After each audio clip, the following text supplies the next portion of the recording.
Hello, and welcome to Enlightened Empaths, your community for the spiritually awakened, where we discuss, explore, and connect with fellow empaths, healers, intuitives, and seekers. Hello, empaths. We hope you're having a wonderful start to your week. We have a really interesting and thought-provoking topic to bring to you today that we first received from a wonderful email a listener sent to Denise about guilt accompanying success. And Denise, we read that and we thought, yeah, we have felt this too, and I bet a lot of our listeners have as well. Do you want to start off by sharing what the listener wrote in? I'd love to. And it starts out, how do we as empaths embrace success without guilt? That has been a battle of mine for so long. I work so hard to be the best I can be, but there's that weird little voice that pops in at times that I'm getting too big for my britches, things are going too good, or I'm not deserving because so-and-so is over here suffering because of XYZ. There's a lot of survival guilt, so to speak. Why do I have the opportunities I have and others don't? I want to win and I want success so bad, but it is about battle mentality. Worthiness and that superior feeling is so uncomfortable as an empath. But at the same time, hard work has positive results and something I want to live by. It's just mental gymnastics that I want to get over. I don't want to feel guilty for working harder or achieving more.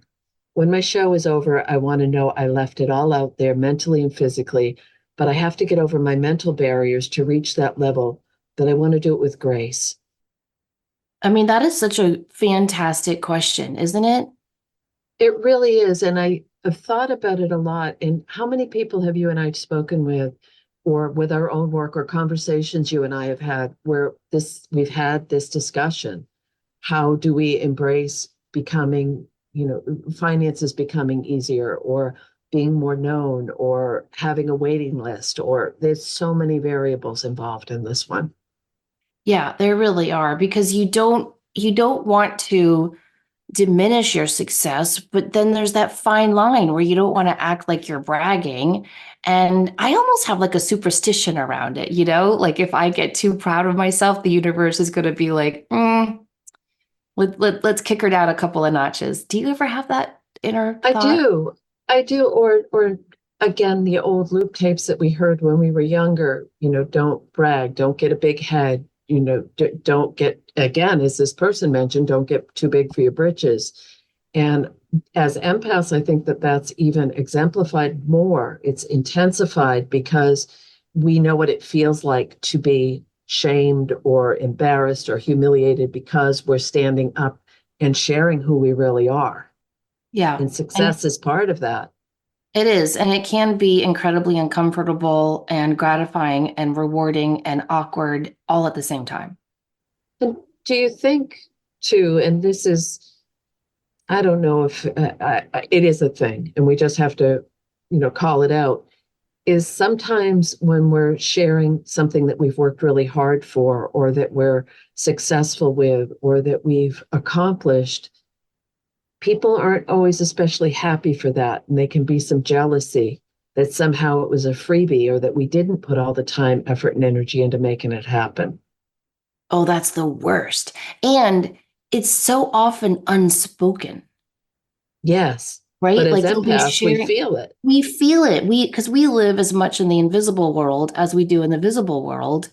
And you can feel that pause or that falsity behind the smile or the words. And it's so difficult because a part of you, I know for me, I'm like, well, am I just projecting that on to this person, or did I really feel that? So when you have shared your success with someone and had that reaction, my default is to recoil, pull back, and then either say something self-deprecating or change the subject, because I don't like it. I don't like the feeling. It's when someone really is smiling at you, but they're not happy for you. Yes, it's not a good feeling. And I have done that too. One of the things I meditated on this a lot years ago. And I remember every time I would meditate, the message I would get was basically stop talking, like just listen and observe 100% more than you are talking. And I did that for a long time, for a couple of years. I would just really listen and observe the people around me. And initially it helped me with my manifesting goals. And since I've applied this, what I'm about to say, to the success without guilt stuff, I've learned that there are some people I can tell anything to, and I'm going to Yeah. be loved and applauded and supported. Now, there's Hmm. not a lot of those people, but I'm blessed to have a couple of them in my life. And then there's others, I have to be very careful what I say in terms of my goals or a success I have achieved through accomplishing that goal. And I just don't really tell those people, or I'll brush Right. over when I'm talking to them. And it's more of a protection thing for me because when I do have that moment of success and I'm just kind of feeling very in the moment and happy, I don't want anyone to diminish that. I think it's so important that we take time to pat ourselves on the back. And I'm only now just learning that. I mean, you saw me when my first book came out 2 years ago. That was a lifelong dream come true. And I really had a hard time patting myself on the back. Yeah. So this is a recent lesson that I've been learning. And I think it's a really important one. And I feel that the more we can celebrate ourselves, the more the universe celebrates us. It's like, my favorite mantra is when you invest in you, the universe invests in you. And I feel it's true with success. When you applaud your success, the universe applauds your success. There's that saying that, what other people think of you is none of your business. And that's really easy to say those words or see the meme or read it. But then when you actually come to applying it, and you're right, just the level of acceptance you've found with yourself since your book was published till now, it's unbelievable. But you did a lot of work in the interim, a whole lot of work in the interim. Yeah, and I'm sure there's more to do. But I found this really good article by Dr. Mazzi on LinkedIn that I just wanted to share a couple of things she said because she wrote about having success without guilt and she compares it to the imposter syndrome. Now, Denise and I did a show on the imposter syndrome a couple of years ago that you can find in our archives. And I think it's important to differentiate the two. She says success guilt is the discomfort and unease we feel when we stand out from our social group because of our achievements.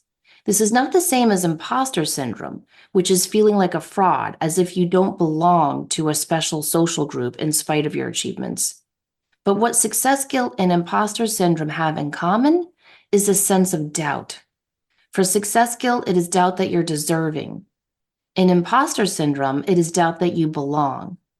It's normal to briefly feel some guilt and a sense of loss when you succeed because you're stepping away from the comfort and confines of your tribe. But prolonged guilt that impacts your performance and progress is destructive. And she goes on to say that when we have success guilt, what we're really doing is questioning our worthiness. And I think that's really something important to think about. How worthy do you think you are of this success? That's right. And that's a motivating force in all our lives is wanting to feel worthy and in an effort to match the image of our ideals and to avoid the failures and shortcomings that can lead to guilt and shame. The funny part, though, is right now, culturally and socially, success is glamorized. Everything is beating the odds and look what they've accomplished. And despite these great obstacles, and they're, courageous. And so that's really loud. So why, as individuals, can't we internalize that and say, wow, I deserve that too? Yeah, exactly. I think it can be a lot of things, but one thing that I kept coming across when I was trying to do a little, because I always have to research stuff, Yeah. was it comes back to the fact that we are evolutionarily speaking pack animals. And I Hmm. thought, wow, I never really looked at it that way. But I read this article by a psychologist named Dr. Long, and he says from an evolutionary perspective, one could argue that we're influenced by the instinct to remain within the confines of our pack.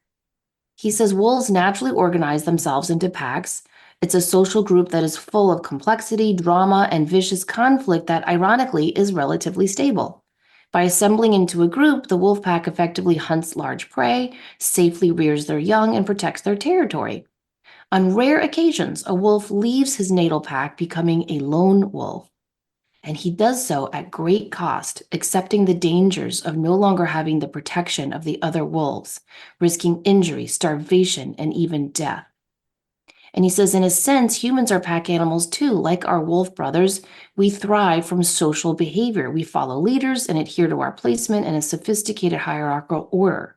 From an evolutionary perspective, we're influenced by instinct to remain within the confines of that pack. And he says pack membership comes in many forms, like peer groups, the community, colleagues, our families. Our natal pack, our family of origin, is the first group we belong to. And it's there that we are conditioned and molded to become a socially acceptable person. We grow up with rules, consequences, and expectations, whether directly stated or implied. And I think that's so interesting. And he says our behavior is shaped through these pack groups where we're guilted or shamed if we don't follow the rules of that group that we're in. Because we do so much work on family of origin or what happened in my life, at different stages. Is this a reason why I feel this way? And anyone who's in education or has done any psychology or psychological work or anything, the psychosocial development from Erikson's stages, and you get into that initiation versus guilt in the preschool years. And during that stage, children develop a strong sense of initiative and the ability to lead others, which correlates with what you're just saying, that pack animal. And if they aren't able to step into that role or find their identity or their autonomy during that age group, it can at times result in a sense of guilt, which I think we want to feel like we belong. That's one of the major things that all people feel. They want to feel like they belong. Yes. Yeah, it is And so important. now, Need that to and this survive. it is, and this isn't new. This isn't a new concept. And Freud, take him, leave him, you can see him as a great thinker, or you may see, the limitations of the socio-cultural stuff that with his theories. But let's just talk about a paper he wrote in 1925, Those Wrecked by Success. And in the paper, he said, people occasionally fall ill precisely when a deeply rooted and long cherished wish has come to fulfillment. It seems then as though they were not able to tolerate their happiness, for there can be no question that there is a causal connection between their success and their falling ill. And he went on to say the forces of conscience and our sense of guilt in general induced illness in consequence of success. And then later on in 1936, he brought up, that whole the experience of guilt when one achieves something perceived as too good to be true can be based on that. And it goes on and on. But I think this has always been a human aspect of, if I'm successful, will I be ostracized from the pack? Will I fall ill? And how many times have you seen someone waiting for that holy grail of retirement or a new beginning or something, and then they get catastrophically ill? Oh, So so is there many times. something to it? But that's based on an article that was in Psychology Today. So I think it's important to note the source. So the person who wrote, let's go back to the note for a minute, the email that we got. I know this person and has a really kind, hardworking, strong family ethics, does a beautiful, beautiful human being with an amazing moral compass and outlook on life. Highly sensitive, very empathic in a non-traditional world for empathic people. And wants to do well. We're getting blasted with it. Somehow it's a bad thing to do well and be successful and take care of your family and achieve what the goals you set for yourself. One thing I think that helps is to really study successful people. I mean, remember Napoleon Hill, how he wrote his famous book all those years ago was he read the biographies of 100 successful leaders. and really learned from them. And I know, like, I love reading memoirs and listening to people being interviewed about how they achieved success and what it was like for them. And it's helped me to realize all the good you can do for others when you achieve success. I think we have this weird thing. I remember someone once telling me, I'm not a fisherman, but I remember someone, I think it was a student, told me that if you fish for crabs and you put them all in a bucket, you never ever have to put a lid on the bucket, because the minute one crab climbs to the top, the others pull him back down. And I think we're kind of like that, right? Where we have this feeling like you can be successful, but you can't get too big for your britches. I mean, look at all the people who have achieved the top of success in our society, and then they get a DUI, they get I don't know, they have an affair, they some scandal happens, and everyone jumps on it like, ooh, like, rubbing their hands together. Did you hear about that? We love to be like those crabs in the bucket, pulling them back down. So we have this idea that if you achieve success, you're going to be attacked or ostracized. Or we also have messages that successful people are greedy and shallow and self-centered and egotistical. But I think if you really study truly successful people, look at the billionaire pact that Warren Buffett and Bill Gates started, and the inventor of Spanx has helped promote as well.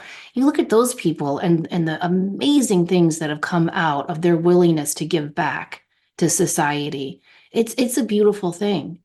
One thing that was so instructive for me when I was doing readings in person at my office, I don't know, I had one person come to me who was just super successful and super, super wealthy.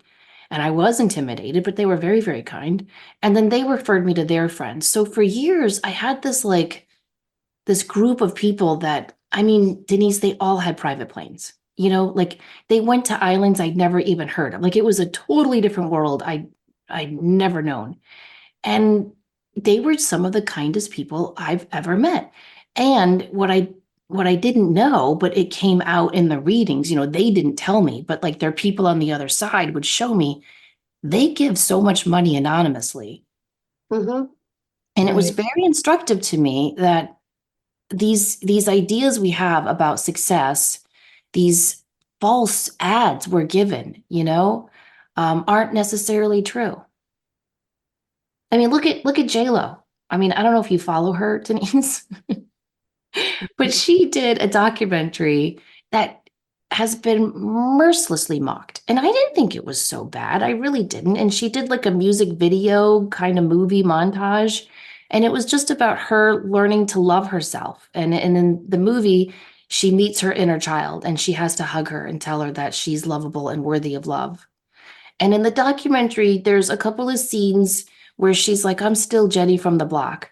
And that's where she's been attacked. There are so many TikToks and memes making fun of her. And, I get it, but I feel like when you hit that level of success, you almost feel as though you have to remind people, I'm still Jenny from the block, because you're going to be damned if you do, damned if you don't either way. And that's a And, shame. and that's a really, really interesting point in that you wrote your book. That was a lifelong goal. You've achieved success. Are you, on Oprah? And we'll put yeah, because you never know. Uh, but our personal level of success is what really matters. And there's calmsage.com is where I got this information from that I'm going to speak about that. Here's some common reasons why you might feel guilty about being successful. And the first one they brought up is you're the first in your group to achieve success. And we've mentioned this in other episodes. Did you break family patterns? Were you first generation college? Did you achieve financial stability that maybe your family of origin or your ancestors didn't achieve? Did you know, change your body type? Or, I mean, it doesn't matter what it is, but if you're the first one, that can add to how do I do this without being disrespectful to all the people that came before me that weren't able to. It's hard. Yeah. There's a sense of, are you stepping out of who you really are? Are you being disrespectful? Are you abandoning people that you've loved or that have loved you? Exactly. But you're going to serve no one, including yourself, if you stay within those confines, right? I had a friend in college. He had he had gotten a full scholarship to a boarding school. Now his dad was a mailman and his mom was a stay-at-home mom, and he had gotten a full academic scholarship to a very elite boarding school. So you can imagine that would be hard, right? And amazing. Hmm. And then he got a full ride to college. And when he was considering, like, what do I major in? What do I do?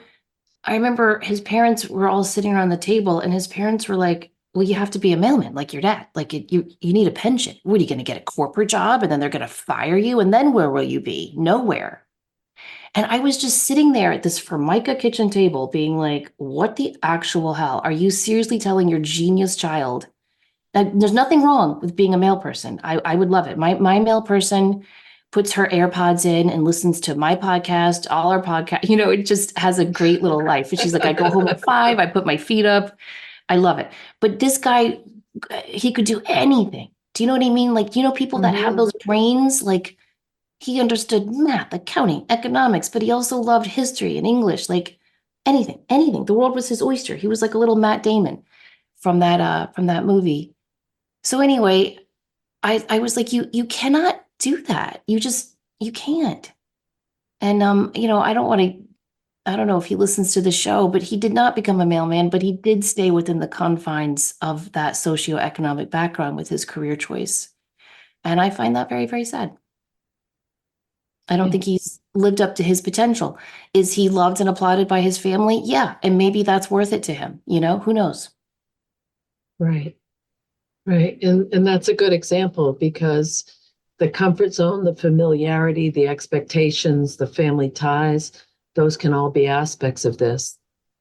Uh, the second thing that's mentioned is you worried that success came without hard work. So if something came easily to you, and I saw this the other day on a list of things, and it said uh, it takes 15 years, at least 15 years to be an overnight success. And I thought about it, I said, there's some validity to that. But we're taught if it doesn't come with hard work, if you don't work hard, then you don't have a right to success. So think about you're doing something you love. You're not you're not out, digging ditches or at a desk job that's sucking the soul out of you or losing sleep every night. And you just like what you're doing and success comes with that. It seems like there could be some worries. Uh-oh, should I feel a little guilty that I like what I'm doing and I'm making money and being successful, or that I'm making a difference with my work when it hasn't depleted me to the point of what I've seen happen to other folks? Okay, I have to go back to my clients for an example of that because I cannot use my own personal life. Success has not come easily to me. I've had to work, but I had a client and her husband had a little company that he grew throughout their marriage and he sold it for millions of dollars. And then they got divorced and she got half of those millions. And she ended up joining an investment club and studying all of that and turning those millions into many, many more millions. And she never could pat herself on the back for that because she felt as though that seed money was just handed to her. And I had to sit there and remind her, remember the studio apartment you lived in your 20s when you were helping him build this company. Like this didn't you might think it was handed to you, but I don't believe that's always true ever, unless you maybe win the lottery, but is that even success or just luck? We can't equate money with success is what I'm trying to say. Right. And I'm glad you said that because we're not talking about this all being evolving revolving around money or financial success or abundance. We're talking about the intrinsic feeling of success and being okay with that, which I think is a totally if there's financial gain from your success, that's great, but that's not the only variable. No, no. Like, for example, you mentioned my book. I am so happy that I have a book out and another one coming out. I'm so grateful. Would I consider myself like a successful, best-selling writer? No, but I've hit what I wanted to achieve because I wanted to get this book published, not really for me. I really wanted to do it for my kids. Hmm. because, they've seen me struggle and go up and down with the breast cancer and the divorce and all of that. And I wanted them to see, like, you never give up on your dreams ever. And I wanted them to hold on to that and use that as a story that they would tell themselves, and hopefully a story that they tell your kids. Remember your weird grandma with the tarot cards? Well, she never gave up. And that's why her books are on our bookshelf. And so to me, that was success. And you said Oprah, I'm not on Oprah yet, but I remember when I was the summer, I came home after being away at college for 4 years, and I moved back home to go to grad school because I couldn't afford to live on my own and go to grad school. And I mean, Denise, can you imagine moving back home with the relationship my mom and I had? Oh, I was yeah, so nervous about it. So I didn't sleep a whole lot that summer. And I missed my boyfriend, all that typical stuff. And so I was up a lot at night. And my dad never slept more than 3 hours at a time. So he was always up at night. And so that's when I started listening to Coast to Coast. And I remember he would make a peanut butter sandwich, never jelly. He would make us a peanut butter, and he would always put it on one slice of bread and just fold it in half. hmm, And we'd sit there and listen to Coast to Coast. And I said to him, I said, Daddy, one day I'm going to be on this show too. And George Norrie's gonna hear me talk about my writing. And, I love my dad. He's so nice and lovely and supportive, but he gave me that look like, yeah, right, sister friend, like he just kind of gave me that side eye. And yeah, that's kind of good because it pissed me off because I was like, I'll show you. And that first night that I was on Coast to Coast, I remember I was just in my little home office all by myself. And I just sat there and I hung up the phone at 5 a.m. and I looked around the room and I was all alone. And I remember thinking, I did it. And it was like yeah. such a success just for me, not for anyone else, not for money, not for accolades. So to me, I think we need to look at how we define success personally for ourselves, you Very, very know? much so. Yes. But isn't it wonderful that you had that conversation with your dad and then to see it come to fruition? And personally, I think sometimes the success is so much, this is going to sound weird, but there's a richness to celebrating that alone when you've worked so hard to achieve it. Yeah, yeah, there really is. I'll Um, never forget that moment of just looking around and being like, yeah, that's right, Samantha. the, Felt really the, good. It felt awkward and weird too. And I didn't call up anybody and be like, oh, da, da, da, but it was just for me. And so I think it's important to have that private definition of success for yourself. Don't look at what society defines as successful. Look at what right. you define as successful, and pat yourself on the back and celebrate yourself, and then maybe start to take little steps of celebrating yourself publicly, but it's not going to happen quickly or overnight. No. And the third thing that's mentioned on this comsage.com is that you might feel that other people, other talented people that you respect, haven't had the same level of success that you've had.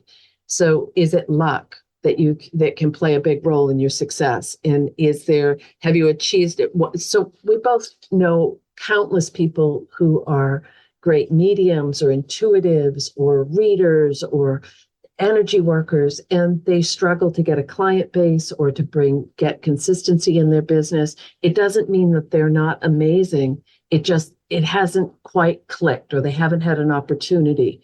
So that can foster guilt. When you know those people have worked hard and are talented, but if they haven't maybe had the same advantage. And what's popping into my head is the whole word of mouth of this industry. So years and years ago, when I was driving all over hell and back and doing readings for people, there was a young woman who I had done readings for she, oh my goodness, I should probably, find a way to give her a cut of whatever I make now because she promoted me so much. She would share my information with people, and she was a huge catalyst in helping me. It, the divine intervention of you and I sitting next to each other in New Jersey, that changed things for you. Already had the podcast, but at that time, that changed the trajectory of my work to go online, to be more public. So is there some guilt with that when you look at other people you know? I think that that's something to consider as well. Is it's not, sometimes it might not feel fair if someone else hasn't had an advantage. And as empaths, we may really internalize that. Yeah. Which is why I think it's important to understand and surrender to that idea I love of fate and free will. It's all intertwined. I just Right. watched documentary Remembering Gene Wilder on Netflix. I really recommend it. I don't know why I recommend it. I just loved it. It made me laugh and cry. A lot of it is narrated by Gene Wilder from his autobiography, and he talks about how fate guided his whole career, guided him to meet the two loves of his life. And it was really thought-provoking. He talked about how, like, if I'd gone left out of this hotel instead of right, I never would have bumped into so and so, which wouldn't have led to this. If I, all on and on and on. And so I think we have to recognize that some things are just meant to be and they're going to happen no matter what we do. And other aspects of those fated issues we can propel forward in a more cohesive manner if we're prepared. It's like that quote I love: if you want your ship to come in, build a dock. Mm-hmm. We've got to prepare for the success, but we also have to realize that it's fate and free will, which is why one of the tips that Dr. Jamie Long recommends, he says, realize that deserve has nothing to do with it. No one deserves to succeed, just as no one deserves to fail. Success or failure depends on the actions, lack of actions, timing, and opportunity that precedes the end result. Mm. Isn't that really interesting? Deserve has nothing Mm. to do with it. Right. And if you, all the things that we've been talking about, if you have made big changes or stepped out of family patterns, or we don't need to reiterate that whole part of the conversation, that could be a big part of it. Why do I deserve this when, my sibling is still struggling, or my colleagues aren't finding the client base or whatever? I think it's really important too to realize how normal this is to feel guilty about it. Yeah. I, I think more people than not do have these thoughts. And as always, when you identify the feeling, they can say, okay, because it's that fine line between, it's what you said earlier. Is it guilt? Is it shame? Is it imposter syndrome? I think they all intertwine when it comes to really being able to feel worthy of success. Yes, and I think it all comes down to what the Course in Miracles teaches us. There are only two things in this world: love and fear, and only love is real. Because really, what you're talking about, Denise, is a fear of losing love. Oh, very good point. If we get too successful and we move out of the pack and we're the lone wolf, then we're afraid we're going to lose love. I think that's really what's at the heart of it. And I think another way to maybe ease the guilt, or if you're feeling guilty, is help other people. Yeah. Help other people step up, or be kind, or as you mentioned, make charitable donations. Or I was speaking with someone recently, and they just had a huge windfall of financial success that was based on hard work and a new sense of success, but it's brought freedom into their lives they've never experienced. And the woman was crying, and she said, I can help people now in a way that I've always wanted to and never could before. And that just touched my heart, because And I I think think that's what we want. that's what we want. And I think it can motivate you while you're on that ladder to success. Like I said, I've been trying to get published my whole adult life. And I remember when I was teaching, one of the teachers in our department did get published very successfully and got a full tenureship professorship position out of that. And my other writer friends and I were like, wow, that's so amazing. We were so happy, that's amazing. And one of my writer friends reached out to him and asked for the name of his agent, and he said no. Oh, He said no, and she was devastated. And so I was like 28, 27, and she and I made a pact. If one of us made it as in the published world, we would help the other.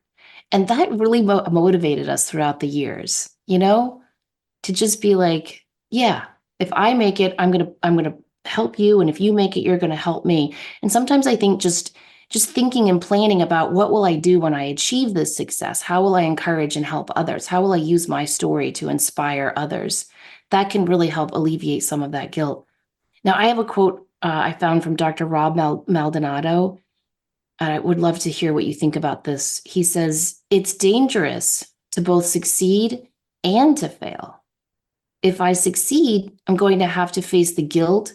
If I fail, I'm going to have to face the shame of failure. I never really thought Mm, about succeeding as dangerous. no, but it can mean stepping out of the shadows. It can mean being seen for who you really are and what you came here to do. And Yeah. for people that prefer to be have anonymity or privacy or whatever, that can be really uncomfortable. I'll tell you though, if we go back to our pack mentality, I did try to join the pack for a long time. I mean, for God's sakes, I joined a sorority in college. Do I look like a sorority girl? All right, don't answer that, Denise. No comment. I got married. I had the white picket fence. I had the kids, the dogs, all of it. And then I did become this lone wolf. I think you and I and most of our listeners are lone wolves in the sense of what we do for a living. It's not the norm, right? No, no, but No. it kind of goes hand in hand with being empathic sometimes. Yeah. And then, you and I were single for a long time. That's a lone wolf mentality too. I'm very grateful for all of those experiences because being a lone wolf, first of all, it helped me find my true pack, not the illusionary fake pack of, I don't know, 25 friends or 2,000 likes on Facebook, Instagram, X, whatever, right?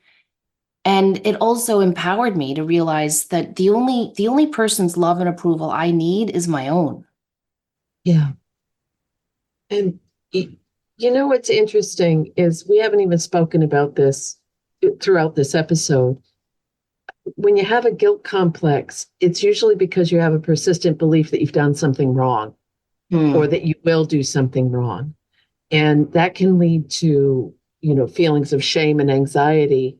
But it, a lot of times inappropriate guilt can be associated with it's not in the DSM-5 Diagnostic and Statistical Manual of Mental Disorders for anybody that is in the field that would use that.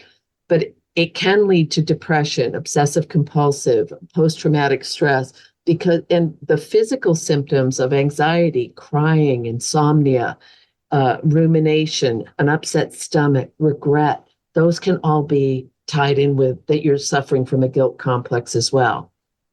So now we have to jump to there are specific religions, and I am not going to name them because we know what they are, that seems to be an inherent part of being involved in that religion is heavy guilt. So is this also something that we're carrying over from previous generations?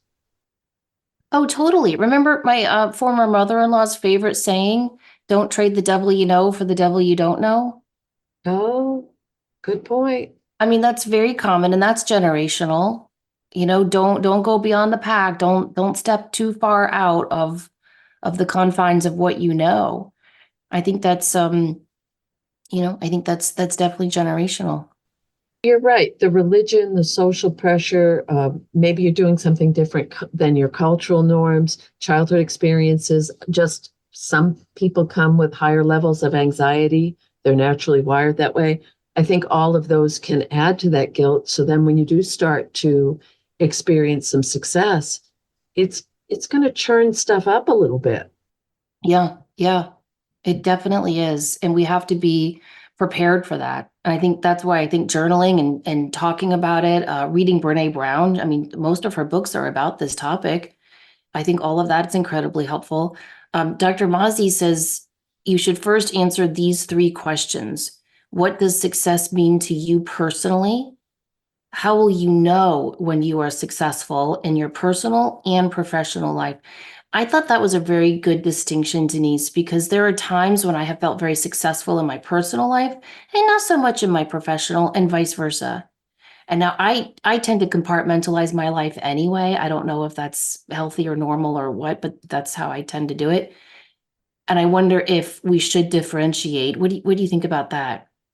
Well, I think that you have to look at the different kinds of guilt in order to answer that question, because there is that natural guilt of, you did something wrong, you messed up and you feel bad about it. That's just intrinsic to human beings. We all make choices or decisions, but then you get the maladaptive guilt where you feel guilty about things that weren't even in your control, that you didn't take action or you didn't prevent something, or you didn't do enough, and you might have regret or shame that goes with that guilt. And then the guilty thoughts of, is it negative and inappropriate, of um, we didn't act on them, but we consider them bad thoughts. Is that also an aspect of this? And then that existential guilt of, over injustices or not living according to principles, or survivor's guilt that was mentioned in the email that we received. So I think identifying why you feel that way, and how it is in your life, and why is it limiting your ability to step more fully into who you came here to be and what you came here to do. So we can compartmentalize guilt too? That's exhausting. Oh, yes. Yes. Oh, we Wow. can find, you could color code the bins on this one. But I think that's a good one to meditate on. How will you know when you are successful? Right. You know, because I really do think we need to take accolades and financial stuff away from our definition of success. That's just my personal opinion. Yes. I mean, as silly as it sounds, it used a diet example earlier. If your goal is to lose X amount of weight, and when one day you wake up and you can button your pants comfortably, oh, well, hell yes, that's success. And you Yeah. don't have to tell anybody, you don't have to share it, but you have to admit you get a boost from that. You're like, wow, I'm doing it. I can keep going. So you're really good about, talk to someone about it, see a licensed therapist, share your feelings with a close friend. And I think that that's really important. But also, if you need to forgive yourself for being successful, or that you're not taking away from someone else if you start to experience success, and maybe take a step back and look through the two-way mirror at it, as if you were looking at someone else's life. Like, watch the movie and say, wow, they've really built this business, or they've worked really hard at this relationship, or they've transformed their physical body through exercise and diet, and really look at it from a place of more compassion and realism, rather than the internalized emotional part that we all carry. So important. Now, Yeah. what if I have a friend who has a lovely job and she has lovely children and a great husband, and she doesn't want anything more than that? And she feels guilty about not wanting more success. Oh, I love that, because that goes back to, she is very successful. She's living the dream. She's living Yeah, the life she wants. That is true success. I think so too. And I've been trying to tell her that. And she's like, but you have all these passions and all these goals, and you're always setting this and doing that. And she's like, I'm just so super content. And I'm like, that's beautiful.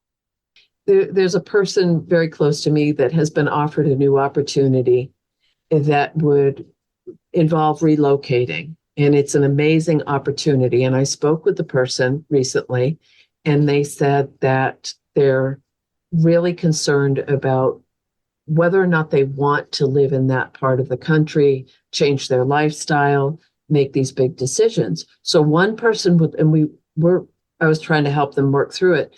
And we were saying how some people would look at this opportunity and say, you'd be a damn fool not to do it. But the only success or the only decision comes is, does it resonate with you? Does this feel right for you? Because you're the one that has to do it. Exactly. And there's guilt with that too. Yes. There is so much guilt with that too. I've had some offers for, what I feel are pretty big things that I've turned down because it just wasn't right for my family at the time. Or if I'm being brutally honest, because I was afraid of being that public with what I do for a living. And I felt right about those decisions in the moment, but there are times where I feel guilty, like, oh, if I had done that, I would have so much more to provide for my family. Right. Another compartment for our guilt sandwiches. But okay, we've both had this experience where we've put something on the back burner, or we've said not now, and spirit brings it back in, or life circumstances bring it back in and say, okay, are you ready now? Well, not quite. Okay, we'll bring it back again in 5 years and see if you're ready then. So I do think that there is often spirit will keep, or universe or God or all that is, will keep bringing that to the table and giving us the opportunity, and then we make the choice of whether or not we want to go for it. Yeah, that's very, very true. And we have to remind ourselves of that. And now, before we wrap up, I just want to mention one other aspect of success that's I feel is unique to our work. And I was talking with you about this before we hit record. I always felt weird with people applauding me when I was doing readings full time. I felt awkward having a waiting list of clients. I felt awkward when they would say how great I was. I can't even say the words now because I never felt that any quote unquote success that came from me doing readings was from me. I felt like it was from spirit. And so I think that's a unique aspect of our line of work. Do you agree or disagree? I agree from my soul on that one. And that's why I joke and say, oh, I'd love to take credit for this, but I'm just a hand puppet. A high five to spirit, because we're working for spirit. We're the conduit. We're bringing through the messages. And I think there's a fine line between doing this to be of service and doing it for your own ego. And some people can blend both beautifully. And I'm not being judgy pie about that, but I just think that I can't agree with you more on that statement, because it's Yeah. incredibly uncomfortable to take credit for something that I'm not physically making that happen.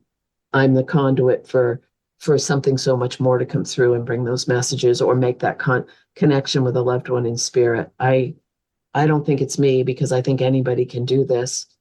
Does it come easier for some people? Yes, but everyone has the ability. Yeah. No, my sister Courtney, who's, probably my biggest cheerleader, she would, if she were here, I mean, I can hear her yelling at me. She always would yell at me. And she would say, no, no, like you're the one who took the classes. You're the one who worked on your chakras and learned to meditate. You're the one who, sat in the intuitive development circle for years. Like if you didn't do all of that, spirit wouldn't be able to come through you. So you have to take credit for that.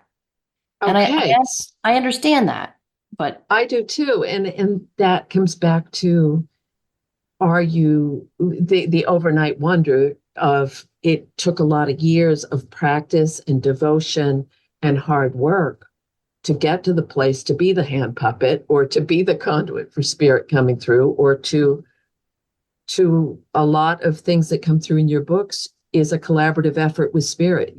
I'd love to give you all the credit, but we know that you're working with a team on this. oh my gosh, the new So, one coming out, I don't even remember writing half of it. wow. Oh, I I really love don't. that. I really do not remember writing like a full 50% of it. And I'm not calling myself a channeler by any means. That's all you, Denise, not me. But yeah, I No, do. no, no. It's definitely a collaboration.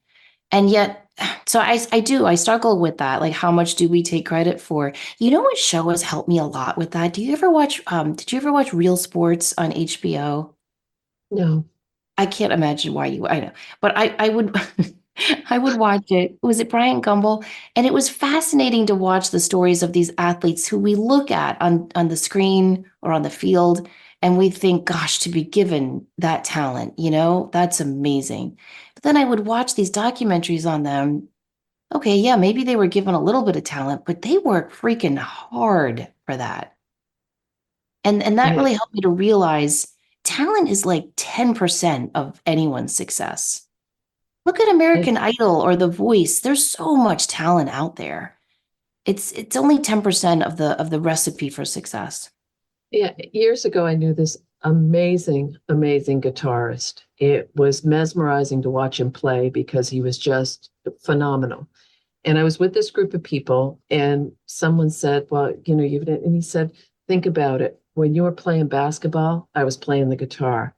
When you were," and he listed all these benchmarks in life, and he said, "I was playing my guitar." And so he had started it with that same devotion and that same connection. And the man, I think, was in his maybe 50s at the time when I knew him, but he had had decades and decades of just always having that be a part of who he was and what he did. So of course he's going to have an ability level that someone that just picked it up 10 years ago isn't going to have.